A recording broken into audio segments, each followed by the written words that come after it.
अस्सलाम वालेकुम। मोहम्मद सिद्दीक़ मिठू वारो बहाला। मौज़ू कहाणी। कहाणीअ जो नालो डपु ऐं ञुञ। डपु जानी माली नुक़सान, घाटो थियणु, शराब, भउ, ख़ौफ़।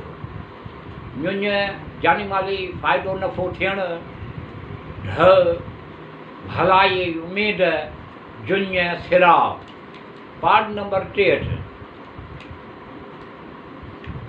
उन्हनि माण्हुनि ॾिठो त इहे घर ख़ाली पिया आहिनि, ईअं ॾियो त उहे माण्हू उते लही विया ऐं उते मुक़ीम थी पिया, ईअं ॾियो। ख़ुदा फरमायो त तव्हीं सभु मरी वञो। उहे सभु जा सभु मरी विया, अहिड़ी तरह ॿिया मरी विया, अहिड़ी तरह पिया हुआ, ईअं ॾियो। एसी ताईं जो उन जा लाश ॻरी सड़ी विया, बाक़ी हॾियूं बचियूं। इहो शहर काफ़िले जे रस्ते ते हुयो। अहले काफ़िले वारनि हॾियूं रस्ते खां परे करे गॾु कयूं। हिकु भेरे बनी इसराईल जो हिकु पैगंबर हज़रत हज़कील अलैहिस्सलाम जो उतां गुज़र थियो। जॾहिं उन जी नज़र उन हॾियुनि ते पई त घणो रुनू ऐं अर्ज़ु कयाई, पालण वारा, अगरि तूं चाहीं त हिननि खे ज़िंदह करे सघींदो। जहिड़ी तरह हिकु आन में उन्हनि खे मौत तारी कई आहे त हिन तुंहिंजे शहर त हीअ तुंहिंजे शहर खे माण्हू आबाद कनि, तुंहिंजा पाना उन जे ज़रिए सां पैदा थियनि, ईअं ॾियो। हज़रत हज़कील चयो, पालण वारा इबादत करण वारनि सां गॾु इबादत कनि, ईअं ॾियो।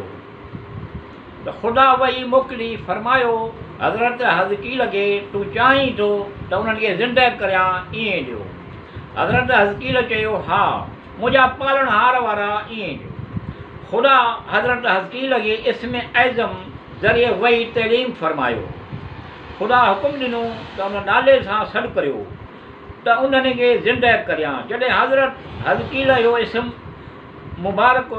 ऐज़म मुबारक पढ़ियो त ॾिठो हॾियूं हिक ॿिए जे तरफ़ परवाज़ कंदियूं हलनि पियूं।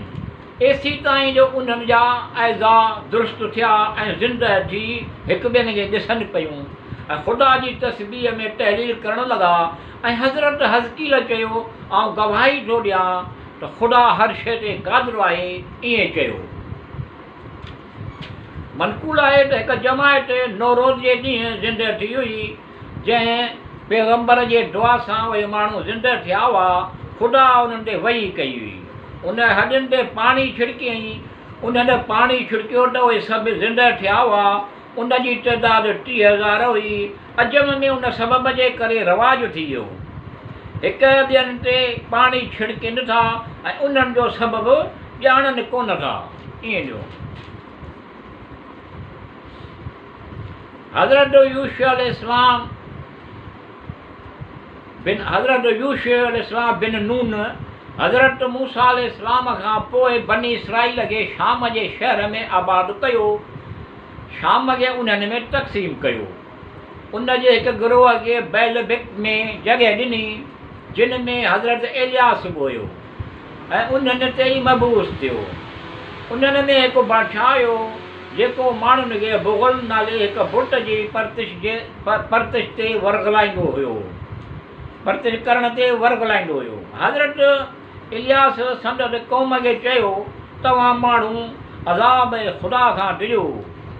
आया बुग़ल खे सॾु करियो था, उनखे पूॼियो था ऐं ख़ुदा जी इबादत खे तर्क करियो था, तर्क था करियो।